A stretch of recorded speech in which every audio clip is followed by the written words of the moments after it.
E nós temos aqui também para conversar a respeito das eleições, outro assunto aí que tem agitado muito, tem falado muito nesse tempo, né? 2020, ano de eleição municipal, marcadas estavam aí pro comecinho de outubro, mudou, não mudou, tá nessa conversa. Quem vai conversar com a gente aqui é o doutor Aparecido Cesar Machado, Jesus Eleitoral aqui de Itapetininga. Doutor Aparecido, muito obrigado pela participação, agradeço bastante aí a disponibilidade de estar ligado aqui com a gente do Telescópio e já pergunto, né? Tem alguma novidade? Da nossa última entrevista já mudou alguma coisa, algum prazo para essas eleições de 2020?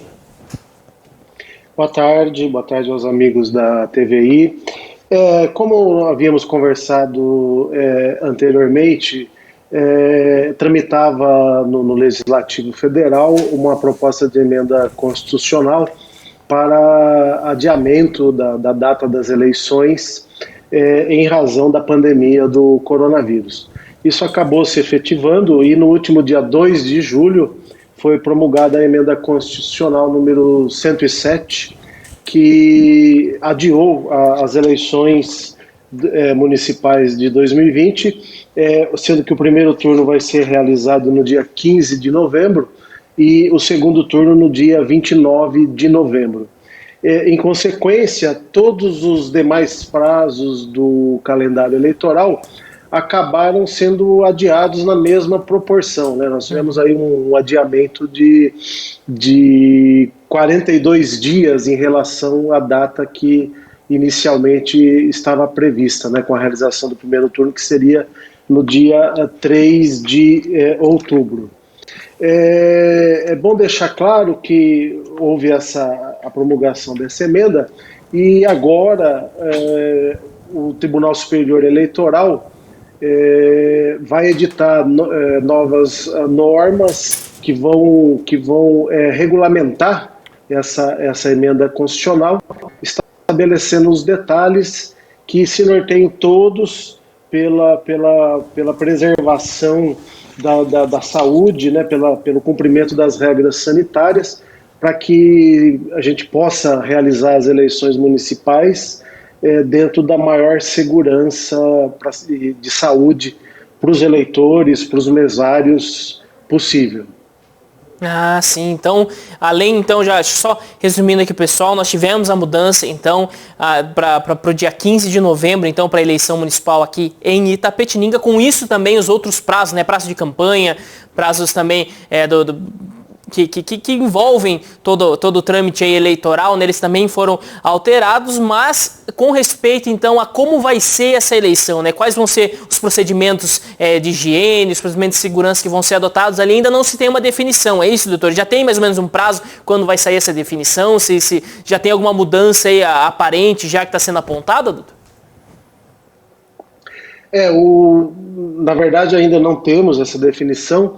A tendência é que tenhamos essas normas que regulamentarão os detalhes, né, da realização das eleições em meados de agosto, provavelmente. Vai haver, isso é uma determinação que vai ocorrer após a deliberação do plenário do Tribunal Superior Eleitoral, que vão estabelecer os detalhes que dizem respeito a protocolos de segurança e saúde, ao próprio horário da eleição, a forma como vai ocorrer, sempre com o objetivo de resguardar a saúde da população em conformidade com orientações médicas e sanitárias.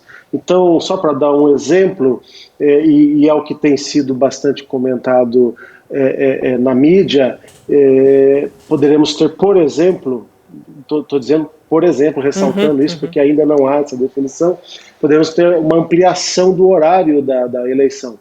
Normalmente a eleição ocorre entre 8 e 17 horas e tem se cogitado uma ampliação do horário para que seja das 8 às 20 horas.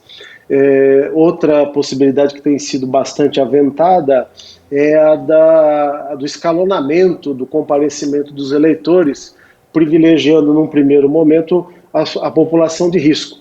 Então, por exemplo, pode ser que se estabeleça que nas primeiras horas da eleição seja destinado ao acolhimento do voto dos eleitores acima de 60 anos. Então, tudo isso é uma possibilidade que guarda razoabilidade e que, muito provavelmente, pode ser implementada. E outras cogitações, por exemplo, nós temos o uso da biometria, né, que inclusive foi implementada aqui em Itapetininga de forma obrigatória. Muito provavelmente o uso da identificação biométrica não será feito ante a exigência de que se colha digital, né, num aparelho.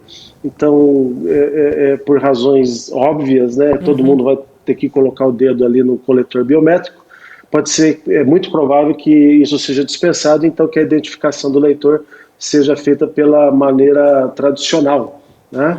Com certeza teremos medidores de temperatura na entrada das sessões eleitorais, com certeza haverá o uso do álcool gel pelos mesários e pelo eleitor.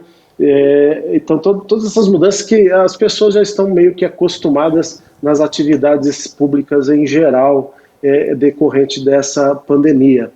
Uma outra possibilidade bastante importante e me parece que é inevitável é a possibilidade de que a justificativa, né, para o não comparecimento possa ser feita por meio eletrônico, por meio remoto. Também há uma grande possibilidade de que isso acabe acontecendo. Mas tudo isso, como eu disse, vai ser objeto de uma deliberação do Tribunal Superior Eleitoral, que provavelmente se dará em meados de agosto. Muito bem. E, doutor, trazendo aqui, não sei se o senhor tem preparado aí, mas os prazos que mudaram, né? Com respeito aqui, quando vai iniciar o horário eleitoral gratuito na TV, também até se mudou o prazo da homologação das chapas, né? Que tinha aí o prazo final também para as convenções dos partidos, tudo isso alterou também, doutor? Sim, tudo alterou. Basicamente, o que podemos dizer é que, como a data da eleição foi adiada em 42 dias, todos os prazos que não haviam se vencido até a promulgação da emenda em 2 de julho último também foram prorrogados. O que já havia decorrido até junho, não vai ser reaberto. Mas o que ainda não havia decorrido, ainda estava em curso, ainda nem tinha começado a correr, foi prorrogado em 42 dias. Cabe destacar que a própria redação da emenda constitucional acabou estabelecendo expressamente alguns prazos. Então, por exemplo, as convenções partidárias para escolha dos candidatos e estabelecimento das coligações foi prorrogada, e agora o período ocorrerá entre os dias 31 de agosto e 16 de setembro. Antes seria agora a partir de 20 de julho até 5 de agosto. Então, as convenções partidárias só serão realizadas entre 31 de agosto e 16 de setembro. Em consequência, o registro das candidaturas também foi prorrogado e poderá ocorrer até o dia 26 de setembro. Tá? Em consequência, também a propaganda eleitoral, que se iniciaria antes, agora só vai poder ocorrer após 26 de setembro.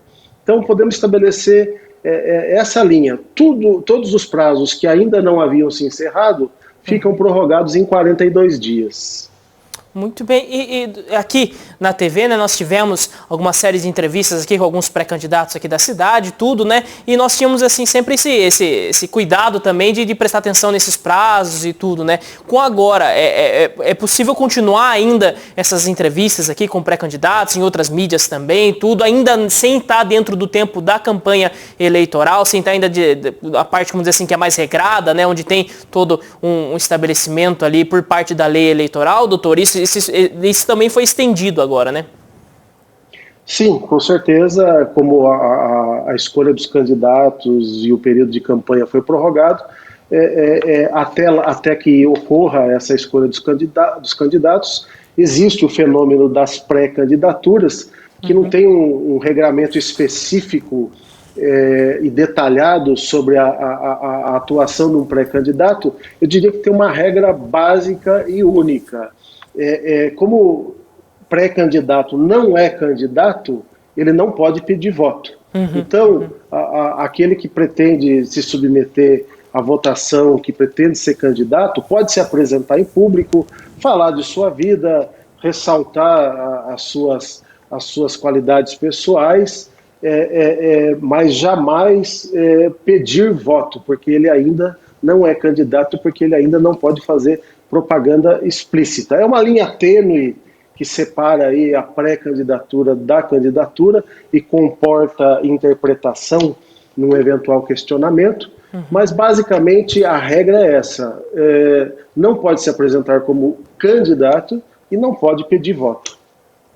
Muito bem, doutor, agradeço bastante aqui, trazendo essas informações aqui pra gente, falando, né, desse tema que foi muito conversado, né, nesse tempo, as pessoas tinham muitas dúvidas, era algo que se perguntava bastante. E só mais uma pergunta antes de nós terminarmos aqui, doutor, com respeito a depois das eleições, né, aquele prazo que se tem depois, até a diplomação, depois também a posse continua sendo 1º de janeiro, a diplomação vai mudar alguma coisa também das datas, doutor? Como que é? A diplomação acabou sendo atingida também, né, pelos 42 dias que eu mencionei, e ela poderá ocorrer até o dia 18 de dezembro. Tá? A posse não mudou, os mandatos não foram prorrogados em nenhum dia. Então a posse tem que ocorrer no dia 1º de janeiro. O que houve extensão também foi com relação à prestação de contas dos candidatos, que agora poderá ocorrer até o dia 15 de dezembro, e os julgamentos a respeito dessas contas têm que ser publicados até o dia 12 de fevereiro.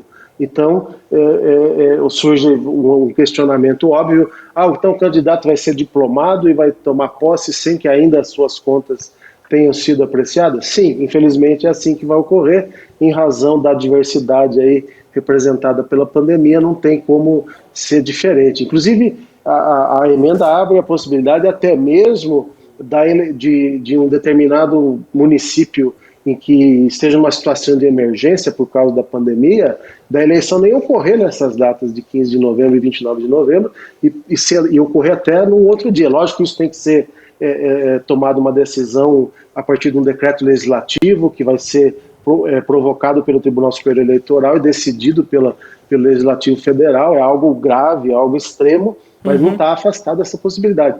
Existe a possibilidade de que a eleição ocorra até o dia 27 de dezembro, num caso extremo. Então, existe uma tensão aí para essa questão sanitária tão grave que nós estamos enfrentando, e como toda questão de urgência, de emergência, a solução acaba sendo sempre complicada. É difícil de estabelecer regras tão rígidas como ocorre normalmente nas eleições. E doutor, só uma questão, o senhor citou, né, que existe essa possibilidade, então, até, vamos dizer assim, de se ter essa extensão. Vamos colocar o caso aqui, Itapetininga hoje, na fase vermelha, tudo, seria o caso, vamos dizer assim, de talvez até se adiar essa eleição, ou são outros parâmetros mais graves que seriam bastante para se poder adiar uma eleição? Esses parâmetros não estão claramente estabelecidos e são interpretativos. E eu confesso para você que eu particularmente preciso pensar: essa fase vermelha pela qual nós estamos atravessando seria um motivo impeditivo da realização da eleição? Se isso for aceito como verdadeiro, nós vamos ter pelo menos 3/4, acho que até mais, 4/5 dos municípios de São Paulo impedidos de fazer a eleição em 15 de novembro. Eu acho que não vai ser o caso. Eu acho que mesmo que a gente esteja ainda numa fase vermelha, com todos os cuidados, obviamente, nós vamos realizar essas eleições. É uma situação que vai avançar conforme o avanço da pandemia, conforme aí a ocorrência de casos, e tem que ser tratada no momento oportuno, né? 15 de novembro, nós estamos ainda há cerca aí de 4 meses, né? E a gente sabe que em termos de pandemia muita coisa pode mudar até lá. Vamos aguardar. Tá certo. Eu queria desculpa, Guto, eu só queria fazer mais uma colocação. Por favor.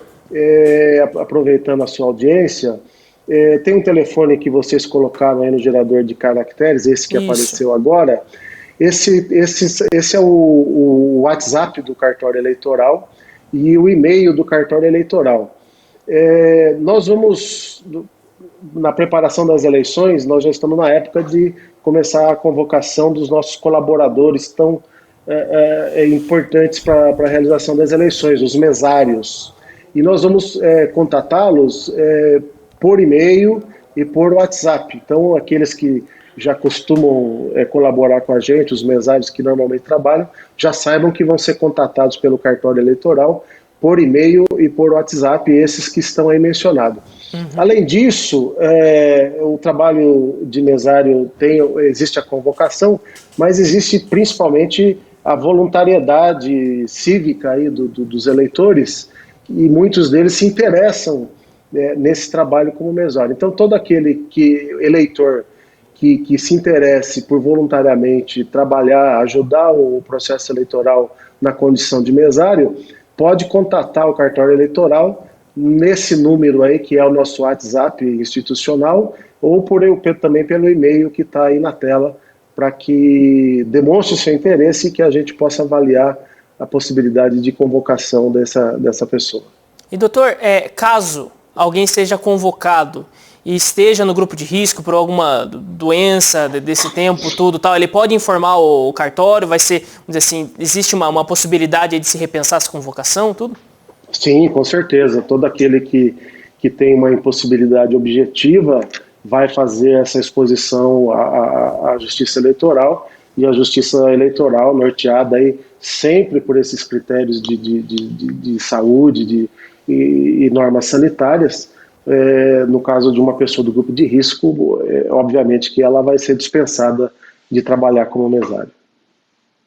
Muito obrigado, doutor, pela participação aqui com a gente. Se tiver mais algum recado ainda para o pessoal aqui de Itapetininga, pode utilizar aqui da câmera do telescópio, mas lembre sempre então que tem mesmo esse WhatsApp aqui do cartório, todas as dúvidas elas podem ser encaminhadas também para todo esse pessoal que faz um grande trabalho, ainda mais esse ano de eleições municipais, aqui é um trabalho muito forte que eles têm que realizar. Muito obrigado, viu, doutor? Se quiser deixar um recado, fica aberta a câmera para o senhor. Não, mas o meu recado é sempre aquele de que o eleitor tranquilize-se, que a Justiça Eleitoral tem se pautado aí pela cautela, pela opinião da ciência, e a Justiça Eleitoral não vai colocar em risco nem o eleitor, nem o mesário, nem os candidatos. A Justiça Eleitoral vai sempre primar pela saúde da população. E sempre aquele alerta meu, que orientar a população para que não se norteie por notícias falsas, para que se assegure acerca da origem das informações antes de propagá-las, antes de tomar qualquer atitude. Eu agradeço mais uma vez o espaço que a TVI deu à Justiça Eleitoral. Muito obrigado, doutor.